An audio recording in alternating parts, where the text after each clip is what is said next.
Oh, hayo mga ka-friendship Tomodachi. Gutom na ang inyong, patanggay niya. Dumaan muna akong Lawson, at tumorder ako niya ang siopaw, syempre. May kasama siyang toyo at aking ayaw na mustard, pero kainin na rin natin. Sayang naman. Free kasama. Masarap dito ang siopaw, malaman.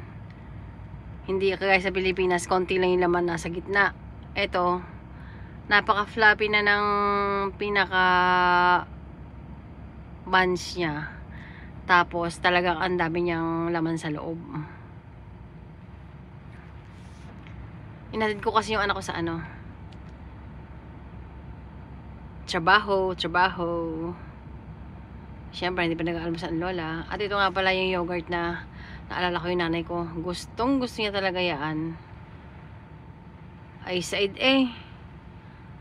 wala na hangin na sinisip-sip ayaw pang bitawan. Kaya naman Ito yung yogurt may mga fruits siya.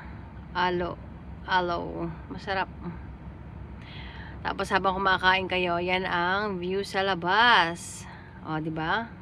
Panalo.